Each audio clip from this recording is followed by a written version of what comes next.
Halo, Assalamualaikum, welcome back to my channel.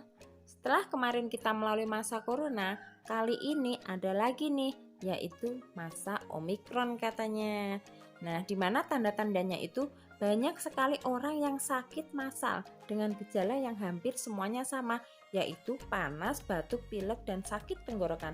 Oleh sebab itu, kita perlu menjaga daya tahan tubuh kita, salah satunya dengan mengkonsumsi wedang jahe ini.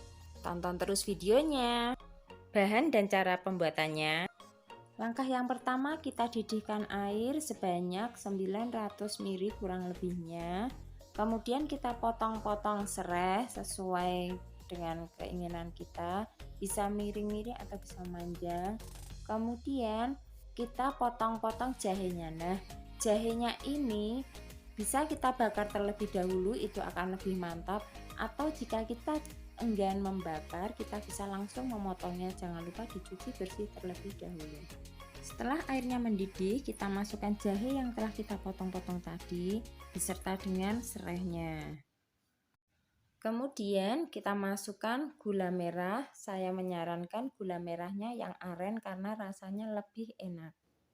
Kita tambahkan daun jeruk, cengkeh, dan juga kayu manis. Kita biarkan mendidih sampai aroma jahenya benar-benar tercium dan khasiatnya semakin keluar. Minuman ini sangat enak dan sangat cocok dikonsumsi di cuaca dingin dan dapat dinikmati bersama di segala suasana. Jika tidak habis, bisa dikonsumsi keesokan harinya. Bahkan rasanya semakin nikmat karena semakin direbus, aromanya semakin keluar. Cukup tuangkan madu dan jeruknya di gelas dan jangan direbus karena bisa mengurangi khasiatnya. Sangat disarankan mengkonsumsi wedang ini ketika badan tidak enak, meriang, dan batuk pilek. Sambil nonton jangan lupa pencet tombol subscribe, like, dan komen supaya tidak ketinggalan video-video terbaru dari saya. Setelah matang kita sisihkan terlebih dahulu, kemudian kita iris-iris jeruk nipisnya. Kita saring wedang jahenya. Kita tunggu sebentar hingga wedang jahenya tadi hangat. Baru kita tuangkan madunya. Di sini saya menggunakan 2 sendok makan madu. Jangan lupa diaduk hingga madunya tercampur merata. Bagi yang suka bisa menambahkan jeruk nipis karena jeruk nipis banyak mengandung vitamin C yang fungsinya dapat meningkatkan sistem imun dan kekebalan tubuh. Jika menggunakan irisan jeruk nipis, baiknya segera dikonsumsi karena jika kelamaan akan ada rasa pahit dari kulit jeruk nipis tersebut.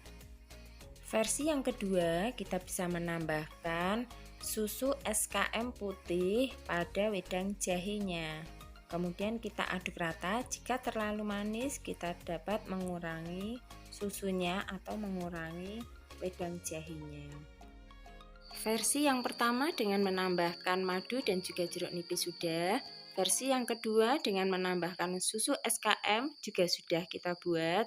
Sekarang versi yang ketiga atau versi yang terakhir yaitu versi originalnya, yaitu rebusan asli dari wedang jahenya.